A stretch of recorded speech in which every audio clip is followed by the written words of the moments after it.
Hopefully what you'll hear today is relatable and prayerfully your comments are respectful. Welcome to Safe Place, powered by GenZProject, where young Christians can openly and transparently discuss the difficulties of walking with God today. Ensuring Safe Place remains judgment-free, offensive comments will be, removed and reported. This episode is for Christians who struggle with finding friends. I really felt compelled to just talk about this because, I wanted a safe place where I could talk with other people my age and just talk about the difficulties of finding, friends. And I know up until,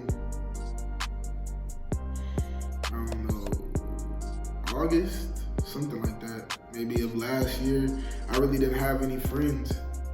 When I got serious for Christ, prior to my becoming serious, which is March, so during the pandemic, when I got serious about my faith, I couldn't find anybody to really talk to. I was I believe in God. I'm trying to live out this walk. I'm trying to read the Bible, not do these things ABC, but it's there's nobody to I can talk to and discuss with that's actually going through the same thing.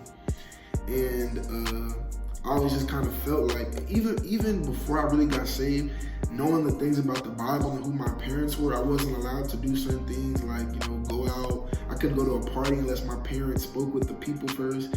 It was extra, man. I couldn't be with girls. Nobody could be in my room. It was a lot that I couldn't do. So I already had trouble fitting in like that. And then when I actually adopted the lifestyle for myself, it even further ostracized me. And I came to find out, though, that I couldn't blame Christ for not having friends because I personally just wasn't a friendly person. I tend to make jokes that people consider rude that I think are just funny. I'm big on roasting people, and I really have to ask God, help me not to get on this man, because who told you to put on them beat up forces that's black and brown and with them jeans? Bruh, that's not drip. But it's just that's hurtful to some people. They actually thought that was a good fit. And I just really had to learn that the conversations that I was having with people were really leading them not to want to be around me. And that was a tough pill for me to swallow. And it was actually embarrassing. I was damn, people don't like me. I don't want to admit this. So my solution was ostracize yourself, be antisocial, put on your headphones, don't talk to anybody. But when I got saved, it was okay, no, I need somebody to talk to. It's not easy to see her and not want to approach her and, engage in sexual morality, to not watch pornography, to not smoke, to not do these things that I know. I want to ask about, why do I have to give my money to the church?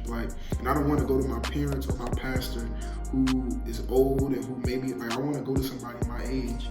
And that's what kind of led me to start Safe Place, because I was we need to have a place where young people who are really trying to live out our adulthood and walk for Christ, we can have a place where we can go to.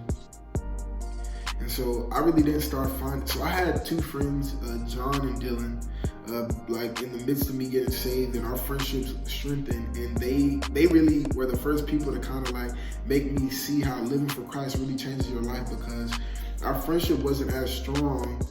But when I started walking for Christ, they wanted to hang out because they were bro, let's talk about God more. Let's talk, or I have questions. And I was what? I want to talk about God like that, you know what I'm saying? And it killed me because my bro John, he was bro, my mom is she loves me to be around you because you're always you're gonna be a good influence. I was there used to be times when I was the bad influence.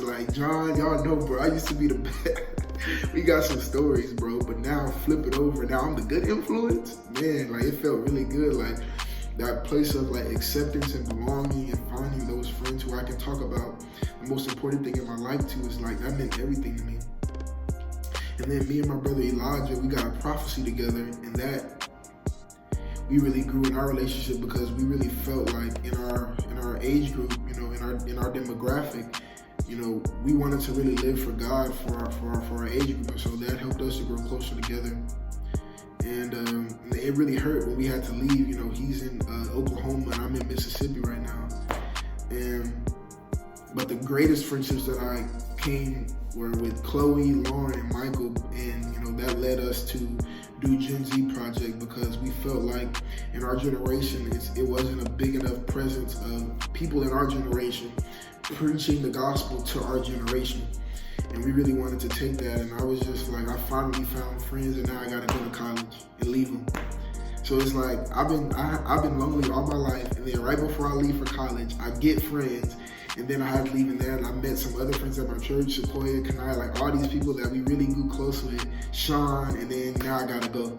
So it's like, man. So Joseph, and so now I'm in Mississippi. And I've been in college since August, so January, February, March, April, May, June, July, August, September, October, November, December, January, February, 6 months. And to date, I haven't found a close friend at school who I can talk about the things of God with. And that doesn't mean they're not here, you know what I'm saying? I come to find out, I told God, I was like, I don't have any friends at school. I was like, nobody likes me, God. He was like, how you know? I was like, they don't talk to me. He was like, you don't talk to them. I was like, like the reason why, you're not finding these people is because you're not like connecting with them. And that really was a tough pill for me to swallow.